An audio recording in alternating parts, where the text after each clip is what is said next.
Hi, welcome to my channel. This is Kausal Vice and this is the continuation video of partnership series. போன வீடியோல நம்ம என்ன பார்த்தோம்? Treatment of goodwill problem number 4, 5, 6 பார்த்தோம். And இந்த வீடியோல நம்ம same treatment of goodwill problem number 7, 8, 9 பார்க்க போறோம். ஓகே. ஸோ பார்ட்னர்ஷிப் சீரிஸோட பிளேலிஸ்ட் லிங்க் டிஸ்கிரிப்ஷன்ல இருக்கு. தேவைப்படுறவங்க பார்த்துக்கோங்க. Now let's get into the video. See the problem. A and B who share profits in the ratio of 3:2, அதாவது அவங்களோட old ratio, had capital of rupees 1 lakh and 50,000 respectively. அதாவது A ஓட capital 1 lakh, B ஓட capital 50,000. Okay.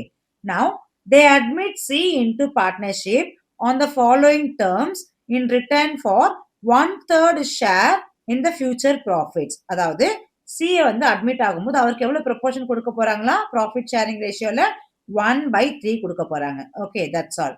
இப்போ இங்க ரெண்டு case கொடுத்திருக்காங்க. Number 1, that C should bring in 60,000 as capital. ஓகேங்களா? So what is the entry for this? இதுக்கு மட்டும் entry சொல்லுங்க பார்க்கலாம். Cash account debit to C's capital account. Okay. Next பாருங்க. B, that C is unable to bring his share of goodwill in cash. The goodwill of the firm be valued at 60,000. அதாவது இங்க ரெண்டாவது case என்ன சொல்லிருக்காங்கன்னா, C is unable to bring his share of goodwill. அவரோட குட்வில்காக அவர் எந்த கேஷும் கொண்டு வரக்கூடிய நிலைமையில அவர் இல்ல. ஓகே, இன் தட் கேஸ் நம்ம எப்படி ட்ரீட் பண்ண போறோம்? The goodwill of the firm be valued at 60,000. Total value of the goodwill of the firm is 60,000. அப்போ அதுல இவர் எவ்வளவு கொண்டு வரணும்? இவரோட ப்ரொபோர்ஷன் மட்டும் தானே. ஸோ அவரோட ப்ரொபோர்ஷன் என்ன? 1/3. அப்போ 60,000ல 1/3 எவ்வளோ? 20,000. அப்போ he is supposed to bring 20,000 for goodwill. ஆனா கொண்டு வரலையா? அப்ப என்ன பண்ணுவோம்? அவரோட கேபிட்டல் இருந்து நம்ம எடுத்துருவோம். ஓகேங்களா? இப்ப என்ட்ரி பார்க்கலாமா? ஃபர்ஸ்ட் என்ட்ரி பாருங்க. ஏக்கு என்ன என்ட்ரி வரும்? That C should bring 60,000 as capital. What is the entry? Cash account debit to C's capital account 60,000. Okay. இப்போ செகண்டுக்கு பாருங்க. C is unable to bring his share of goodwill in cash. Okay. The goodwill of the firm was valued at 60,000. So total value of the goodwill 60,000. அதுல C எவ்வளவு கொண்டு வரணும்? C ஓட proportion பாருங்க 1/3. ஓகேங்களா? அப்போ 60,000ல 1/3 எவ்வளோ? See the calculation. 60,000ல 1/3 20,000. அப்போ 20,000 இவர் குட்வில் கொண்டு வந்திருக்கணும். அந்த குட்வில் நம்ம என்ன பண்ணுவோம்? Goodwill account debit to old partners capital அக்கௌண்ட்டுக்கு நம்ம டிரான்ஸ்ஃபர் பண்ணுவோம் according to sacrificing ratio. But இங்க இவர் குட்வில்க்குன்னு எதுவும் கொண்டு வராததுனால you have to take that amount from his capital. அவரோட கேபிட்டல் வந்து நம்ம எடுக்க போறோம். விச் மீன்ஸ் கிரெடிட்ல இருக்க வேண்டிய கேபிட்டல் என்ன ஆகுது? இப்போ டெபிட்ல வந்துருச்சு. எவ்வளோ? என்டையர் அமௌண்ட் கிடையாது. Only his share of goodwill 20,000. அப்போ C's கேபிட்டல் டெபிட் பண்றோம். C's capital account debit to old partners account credit. Okay. So என்ன ரேஷியோல பிரிக்கிறோம்? Since the new ratio is not given, okay, sacrificing proportion also not given, so that the old ratio will be the sacrificing ratio. ஓகேங்களா? அப்ப 3:2ல நம்ம பிரிச்சு போட்டுவோம். That's all. இப்போ நம்ம அடுத்த கேஸ் பார்க்கலாம். Look at the next case. இங்க நமக்கு என்ன டிஃபரெண்டா பார்க்க போறோம்னா, two new partners. இது வரைக்கும் நம்ம பார்த்த எல்லா மாடல்லையும் பாத்தீங்கன்னா ஒன்லி ஒன் பார்ட்னர் தான் நியூவா அட்மிட் ஆகுறாரு. பட் இந்த ப்ராப்ளம்ல நம்ம எத்தனை பார்ட்னர்ஸ் வராங்கன்னா, two new partners. அதுல an old partner gains on admission.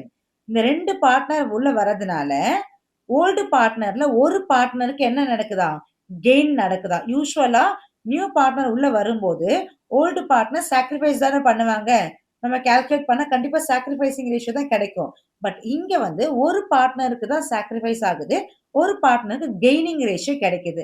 In that case how to treat goodwill அதுதான் இங்க பார்க்க போறோம். ஓகேங்களா? சம் பார்க்கலாமா? A, B and C are in partnership sharing profit and loss in the ratio of 5:4:1 respectively. இங்க 3 partners இருக்காங்க. A, B, C. அவங்க ratio 5:4:1. Okay. 2 new partners யாரு? D and E are admitted. So new partner ரெண்டு பேர் உள்ள வராங்க. The profits are to be shared in the ratio of 3:4:2:2:1 respectively. அதாவது இங்க 5 பேருக்கும் சேர்த்து இது நியூ ரேஷியோ. ஓகேங்களா? சோ 3 பேர் ஓல்டு பார்ட்னர்ஸ், அவங்களோட ரேஷியோ இது ஓல்டு ரேஷியோ. இந்த 5 பேருக்கு கொடுத்திருக்காங்க இல்லையா, இது வந்து நியூ ரேஷியோ. அப்ப ரெண்டுமே கொடுத்தா you can easily find out sacrificing ratio. What is the formula for sacrificing ratio? old ratio minus new ratio. Okay, சரி. D is pay rupees 42,000 for his share of goodwill. D என்ன கொண்டு வராரா? 42,000 rupees கொண்டு வராரு. எதுக்காக? goodwillக்காக. But he is not in a position to pay cash for goodwill. இங்க ரெண்டு பேருமே எக்ஸ்ட்ராவா கேஷ் கொண்டு வரணும் டுவர்ட்ஸ் குட்வில். பட் இந்த ரெண்டு பார்ட்னர்ல ஒருத்தர் மட்டும்தான் குட்வில்கான அமௌண்ட் கொண்டு வராரு. வந்து என்ன பண்ணலையா? குட்வில்காக எதுவும் எக்ஸ்ட்ரா கொண்டு வரலையா? சரிங்களா? ஓகே, அடுத்தது both the new partners introduced 75,000 each as their capital. ஆனா ரெண்டு பேரும் கேபிட்டல் கொண்டு வராங்க. எவ்வளவா? 75,000 each. சரிங்களா? With this information, they're asking you to make journal entries. Let's see the solution. See the solution. First entry பாருங்க. இப்போ நம்ம cash receive பண்றோம். எவ்வளவு cash receive பண்றோம் அப்படின்னா, see the problem. D is pay 42,000 for his share of goodwill. ஓகேங்களா? அப்போ goodwill 42,000. அதுக்கு அடுத்தது both the new partners introduced 75,000 each as their capital. ஓகேங்களா? அப்போ D's capital 75,000, E's capital 75,000. ஓகேங்களா? So D 75, E 75 and D கொண்டு வர goodwill 42,000. So total cash எவ்வளவு நம்ம receive பண்றோம்? 1,92,000. Okay. So what is the entry? Cash account debit to new partners capital account and goodwill account. Okay. இப்போ நம்ம என்ன பண்ணுவோம்னா, இந்த goodwill நம்ம டெபிட் பண்ணிட்டு ஓல்டு பார்ட்னர்ஸோட கேபிட்டலை கிரெடிட் பண்ணுவோம். சரிங்களா? பட் இங்க ஒரு பார்ட்னர் தான் குட்வில் கொண்டு வந்திருக்காரு, இன்னொரு பார்ட்னர் குட்வில் கொண்டு வரலை. சரிங்களா? இங்க பாருங்க, he is not in a position to pay cash for goodwill. அப்ப நம்ம என்ன பண்ணுவோம்? ப்ரீவியஸ் ப்ராப்ளம் பார்த்தோம் இல்லையா? யார் கொண்டு வரலையோ, இங்க யார் கொண்டு வரல? E கொண்டு வரல. அப்போ அவருடைய கேபிட்டல் நம்ம எடுத்துடலாம். சரிங்களா? அப்ப என்ன பண்ணும்? அவருடைய கேபிட்டலை நம்ம டெபிட் பண்ண போறோம். ஓகேங்களா? இந்த குட்வில்ல நம்ம டெபிட் பண்ண போறோம். அதுக்கு அடுத்தது ஈயோட குட்வில் கொண்டு வராததுனால அவருடைய கேபிட்டல்ல இருந்து அவர் எவ்வளவு கொண்டு வரணுங்கிறத நம்ம கால்குலேட் பண்ணணும். கால்குலேட் பண்ணிட்டு அந்த அமௌண்ட்டை இந்த கேபிட்டல் நம்ம எடுக்க போறோம். அப்போ ஈஸ் கேபிட்டல் நம்ம டெபிட் பண்ண போறோம். சரிங்களா? மொத்த அமௌண்ட்டும் சேர்த்து யாரெல்லாம் சாக்ரிஃபைஸ் பண்ணிருக்காங்களோ அவங்கள நம்ம கிரெடிட் பண்ண போறோம். இங்க எத்தனை ஓல்டு பார்ட்னர்ஸ் இருக்காங்க? ABC. சரிங்களா? இந்த 3 பார்ட்னர்ஸோட சாக்ரிஃபைசிங் ரேஷியோ கண்டுபிடிக்க போறோம். யாரெல்லாம் சாக்ரிஃபைஸ் பண்ணிருக்காங்களோ அவங்கள மட்டும் கிரெடிட் பண்ணுவோம். சப்போஸ் யாராவது ஒருத்தருக்கு கெய்னிங் ரேஷியோ வந்ததுன்னா நம்ம என்ன பண்ணுவோம்? ஏற்கனவே அந்த கேஸ் பார்த்துருக்கோம். நம்ம அவருடைய கேபிட்டல் அகைன் நம்ம என்ன பண்ணணும்னா டெபிட் பண்ணிடுவோம். ஓகேங்களா? இப்போ நம்ம கால்குலேஷன் பார்க்கலாமா? see the calculation of sacrificing ratio. So what is the formula? Old ratio minus new ratio. So old ratio இருக்கு, நமக்கு new ratioவும் சம்ல கொடுத்திருக்காங்க. இப்போ நம்ம என்ன பண்ண போறோம்? A க்கு கண்டுபிடிக்க போறோம். A ஓட old ratio என்ன? 5/10 minus new ratio 3/12. ஓகேங்களா? So 10 into 12 120 cross multiply பண்ணுங்க. 12 into 5 60 minus 10 into 3 30. What is the answer? 30/120. So இவருக்கு sacrificing ratio கிடைச்சிருக்கு. அடுத்தது B க்கு பாருங்க. old ratio 4/10 minus new ratio 4/12. Okay.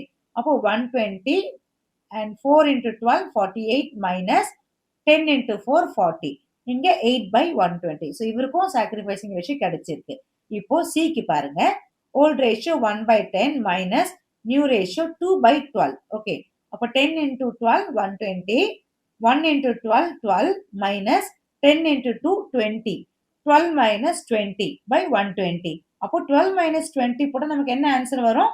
-8 வரும். அப்போ -8/120. இங்க நெகட்டிவ்ல வந்திருக்கிறதுனால இவங்க ரெண்டு பேருக்கும் பாசிட்டிவ்ல வந்திருக்கு. சோ இது சாக்ரிஃபைசிங் ரேஷியோ. இங்க நெகட்டிவ்ல வந்ததுனால இது என்னது? Gaining ratio. அப்போ சிக்கு என்ன வந்திருக்கு? கெயின் நடந்திருக்கு. அப்போ இவரை நம்ம என்ன பண்ண முடியாது? கிரெடிட் பண்ண முடியாது. ஒன்லி நியூவா கொண்டு வர பார்ட்னர்ஸ் கொண்டு வர கேபிட்டல், நியூவா கொண்டு வர பார்ட்னர்ஸ் உடைய குட்வில் எல்லா அமௌண்ட்டுமே யாருக்கு தான் ஷேர் ஆகும்? ஏக்கும் பிக்கும் மட்டும் தான். எந்த ரேஷியோல? இவங்களுடைய சாக்ரிஃபைசிங் ரேஷியோல 30:8ல நம்ம பிரிக்க போறோம்.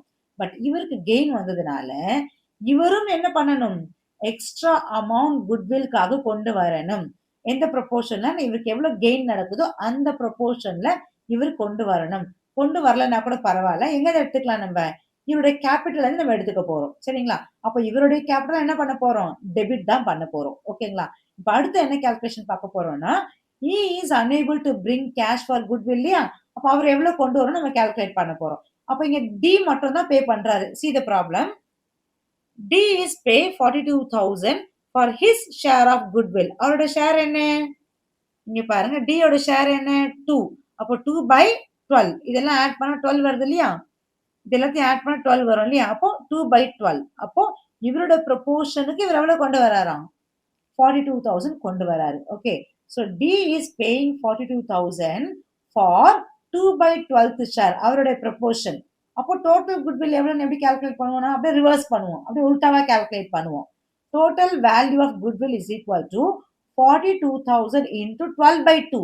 இங்க 2/12 42னா 12/2 எவ்வளவு? அதுதான் டோட்டல் குட்வில். அப்படியே ரிவர்ஸ் பண்ணிடணும். அப்படி ரிவர்ஸா கால்குலேட் பண்ணா you will be getting 2,52,000. Okay. அப்போ இதுதான் டோட்டல் குட்வில். அப்போ இ எவ்வளவு கொண்டு வரணும்? டி அண்ட் இ ரெண்டு பேரும் நியூ பார்ட்னர். டி மட்டும் தான் கொண்டு வராரு. இ இஸ் unable to bring. அப்போ இவர் unableனா எவ்வளவு கொண்டு வரல அவரு? அதை கால்குலேட் பண்ணணும் இல்லையா? அப்போ டோட்டல் குட்வில்ல ஈயோட ப்ரொபோர்ஷன் என்ன? ஷேர் பாருங்க. ஈயோட ப்ரொபோர்ஷன் 1 இல்லையா? அப்போ 1 by டோட்டல் பண்ணா 12 வருது. அப்போ 1/12. அப்போ இவர் கொண்டு வர வேண்டிய ப்ரொபோர்ஷன் 1/12. எதுல? டோட்டல் குட்வில்ல. கால்குலேட் பண்ணா you will be getting 21,000. He is supposed to bring 21,000 cash towards goodwill. ஆனா இவர் கொண்டு வரலை. அப்ப என்ன பண்ணலாம்? இவரோட கேபிட்டல்ல இருந்து இந்த அமௌண்ட்டை நம்ம எடுத்துட்டு போறோம். அப்படின்னா இவரோட கேபிட்டல்ல இருந்து டெபிட் பண்ணிடுவோம் நம்ம. சோ அதே மாதிரி இங்க ஏக்கும் பிக்கும் மட்டும் தான் சாக்ரிஃபைசிங் ரேஷியோ வருதுன்னு சொன்னேன் இல்லையா? ஆனா இங்க சிக்கு கெய்னிங் ரேஷியோ வருது. அப்ப இவரும் என்ன கொண்டு வரணும்? இவருடைய ப்ரொபோர்ஷனுக்கு ஏத்த மாதிரி, அதாவது எவ்வளவு கெயின் நடக்குதோ அந்த கெயினுக்கு ஈக்குவலா இவர் கேஷ் கொண்டு வரணும். எதுக்காக? குட்வில்காக. அப்ப இவர் தான் கால்குலேட் பண்ணிடலாமா? C share of goodwill. அதே மாதிரி தான் டோட்டல் குட்வில்ல அவருடைய கெய்னிங் ரேஷியோ என்ன? 8/120 இல்லையா? அப்ப 8/120 கால்குலேட் பண்ணா 16,800 வருது. சரிங்களா? இப்ப இதையும் நம்ம என்ன பண்ண போறோம்? சியோட கேபிட்டல் நம்ம எடுக்க போறோம். அதாவது சியோட கேபிட்டல் நம்ம டெபிட் பண்ண போறோம். ஓகே. இப்ப இந்த எல்லா குட்வில்லுமே யாருக்கு போக போகுது? டி கொண்டு வர குட்வில் 42,000. இ கொண்டு வரல. ஆனா இதை நம்ம இவரோட கேபிட்டல் எடுக்க போறோம் இல்லையா? சோ அந்த 21,000. அதுக்கப்புறம் சிக்கு கெயின் நடக்குது. அவரும் எக்ஸ்ட்ரா கொண்டு வரணும். சோ இதை நம்ம அவர் கேபிட்டல் இருந்து எடுக்க போறோம். அப்போ 16,800. இது மூணு அமௌண்ட்டுமே சேர்த்து யார் ஷேர் பண்ணிக்க போறா? ஏவும் பியும். என்ன ரேஷியோல? அவங்களுடைய சாக்ரிஃபைசிங் ரேஷியோல. Okay. Now let's see the entry. See the solution. See, இப்போ நம்ம ப்ரீவியஸ் என்ட்ரி பாருங்க. 2 குட்வில் கிரெடிட்ல இருக்கா? நம்ம யூசுவலா என்ன பண்ணுவோம்? இங்க கிரெடிட்ல இருக்க குட்வில்ல டெபிட்ல போட்டுட்டு யாருக்கு டிரான்ஸ்ஃபர் பண்ணுவோம்? ஓல்டு பார்ட்னர்ஸ்க்கு according to the sacrificing ratio. அதுதானே என்ட்ரி. அபார்ட் ஃப்ரம் திஸ் நம்ம என்ன எடுத்திருக்கோம்னா சீஸ் கேபிட்டல் டெபிட் பண்ணிருக்கோம், ஈஸ் கேபிட்டல் டெபிட் பண்ணிருக்கோம். ஏன் சீஸ் கேபிட்டல் டெபிட் பண்ணிருக்கோம்? ஏன்னா இவருக்கு என்ன நடந்தது? கெயின் நடந்தது. சாக்ரிஃபைஸ்க்கு பதிலா கெயின் நடந்தது. அதனால இப்ப நம்ம கால்குலேட் பண்ணோம் இல்லையா? அந்த அமௌண்ட்டை நம்ம டெபிட் பண்ணிட்டோம். அவர் கேபிட்டல்ல டெபிட் பண்ணும். அடுத்தது இ. இ வந்து என்ன பண்ணாரு? அவர் கொண்டு வரல. கொண்டு வராததுனால அவர் கொண்டு வர வேண்டிய அமௌண்ட்டை நம்ம கால்குலேட் பண்ணோம். எவ்வளோ? 21,000. அதனால இவரோட அக்கௌண்ட்டை நம்ம என்ன பண்ணிட்டோம்? கேபிட்டல் அக்கௌண்ட் டெபிட் பண்ணிட்டோம். ஓகேங்களா? இது ஆக்சுவலா கொண்டு வந்த குட்வில். மொத்தமும் சேர்த்தா நமக்கு எவ்வளவு வருது? 79,800 டோட்டல் குட்வில் வருது. இந்த மொத்த அமௌண்ட் யாருக்கு போய் சேரும்? எந்த பார்ட்னர் சாக்ரிஃபைஸ் பண்ணாங்களோ அவங்களுக்கு தான் போய் சேரும். ஓகேங்களா? அப்ப சாக்ரிஃபைசிங் ரேஷியோ பாருங்க. ஏக்கு சாக்ரிஃபைசிங் ரேஷியோ 30/120, பிக்கு 8/120. அப்போ சாக்ரிஃபைசிங் ரேஷியோ என்ன இங்க? 30:8. ஓகேங்களா? இதுதான் சாக்ரிஃபைசிங் ரேஷியோ. அப்போ 30/38, 8/38. ஓகே. see, so அந்த ப்ரொபோர்ஷன்ல தான் நம்ம பிரிச்சிட்டோம். ஏக்கு எவ்வளவு வருது? 63,000. பி யோட கேபிட்டல்ல 16,800. That's all. நரேஷன் பாருங்க. being the adjustment for goodwill. okay. now let's see the last model. last model பாருங்க. இங்க நம்ம hidden goodwill, அதாவது குட்வில் வந்து இன்டைரக்டா கொடுத்திருக்காங்க. ஹிட்டனா இருக்கு. அதை நம்ம கால்குலேட் பண்ண போறோம். ஓகேங்களா? see the problem. A and B are partners in a firm with a capital of rupees 75,000 and 80,000 respectively. A ஓட B ஓட கேபிட்டல் கொடுத்திருக்காங்க. ஓகே. ஆனா இங்க இவங்களுடைய ப்ராஃபிட் ஷேரிங் ரேஷியோ கொடுக்கல. சப்போஸ் ப்ராஃபிட் ஷேரிங் ரேஷியோ கொடுக்கல அப்படின்னா என்ன அர்த்தம்னா both are equal partners. ஓகேங்களா? அப்ப அவங்க ரேஷியோ என்ன? 1:1. Okay. now they decided to admit C into the firm with a capital of rupees 50,000. Okay. அப்ப C எவ்வளவு கொண்டு வரான்? 50,000 என்ன கொண்டு வரான்? கேபிட்டல் கொண்டு வரான். Okay. C is given 1/5 share in the future profit and loss. Okay. அப்ப C ஓட proportion என்ன 1/5. Okay. அப்ப இங்க C ஓட proportion மட்டும் தான் கொடுத்திருக்காங்க. Aவும் Bயும் equal partners தான். Old ratio 1:1 தான். அப்ப அதுவே தான் sacrificing ratio. ஏன்னா இங்க வேற எந்த இன்ஃபர்மேஷனும் கொடுக்காதனால old ratio will be the sacrificing ratio for old partners. Okay. இப்போ இதுதான் இன்ஃபர்மேஷன் கொடுத்திருக்கான். இங்க நியூ பார்ட்னர் எவ்வளவு கேபிட்டல் கொண்டு வரான் 50,000. அவனோட ப்ரொபோர்ஷன் வந்து 1/5. 1/5 அவன் ப்ரொபோர்ஷனுக்கு 50,000 அப்படின்னா அப்ப total capital of the firm எவ்வளோ அப்படியே நம்ம கிராஸ் மல்டிப்ளை பண்ண போறோம். see the calculation, see the working note, calculation of value of hidden goodwill. ஓகேங்களா? இங்க நம்ம எப்படி goodwill calculate பண்ண போறோம்னா C brought capital for his 1/5 share. C எவ்வளவு கொண்டு வரான் கேபிட்டல் 50,000. அவன் ப்ரொபோர்ஷன் என்ன 1/5. அப்போ 1/5 50,000னா okay total capital of the firm எவ்வளோ அப்படியே உல்டாவா பண்ண போறோம், ரிவர்ஸ் பண்ண போறோம். ஓகேங்களா? அப்போ 50,000 into 5/1. therefore total capital is equal to 50,000 into 5/1. அப்படி கால்குலேட் பண்ணா you will be getting 2,50,000. இதுதான் total capital of the firm. சரிங்களா? But actual capital of ABC எவ்வளோ? A எவ்வளோ கான்ட்ரிபியூட் பண்ணியிருக்கான்? see the problem. A ஓட கேபிட்டல் 75,000, B ஓட capital 80,000, C எவ்வளவு கொண்டு வரான் 50,000. இவங்க மூணு பேரோட கேபிட்டல் ஆட் பண்ணலாமா? ஆட் பண்ண எவ்வளவு வருது 2,05,000 தான் வருது. ஓகேங்களா? இதுதான் ஆக்சுவல் டோட்டல் கேபிட்டல். பட் இதுதான் ஆக்சுவல் கேபிட்டல். அப்போ ஹிடன் குட்வில் எப்படி கால்குலேட் பண்ண போறோம்னா goodwill is equal to total capital that is 2,50,000 minus actual capital that is 2,05,000. ரெண்டுத்துக்கும் உள்ள டிஃபரன்ஸ் தான் goodwill, அதாவது 45,000. ஓகே, இப்போ என்ட்ரி பார்க்கலாமா? ஃபர்ஸ்ட் என்ட்ரி பாருங்க.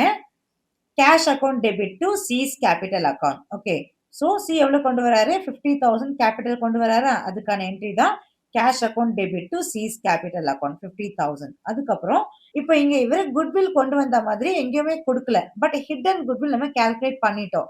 எனிவே குட்வில் நம்ம என்ன பண்ணுவோம், ஓல்டு பார்ட்னர்ஸ்க்கு டிரான்ஸ்ஃபர் பண்ணுவோம் according to their sacrificing ratio.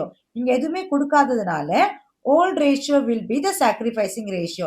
so old ratioவுமே கொடுக்கல, அப்ப என்ன அர்த்தம், they were equal partners 1:1. அப்ப அதே ரேஷியோவை நம்ம ஷேர் பண்ணிக்க போறோம். see what is the entry, goodwill account debit to old partners capital account, A's capital B's capital. okay, so இந்த 45,000 கால்குலேட் பண்ணோம் இல்லையா hidden goodwill, அந்த அமௌண்ட் இவங்க ரெண்டு பேரோட அக்கௌண்ட் நம்ம டிரான்ஸ்ஃபர் பண்றோம்.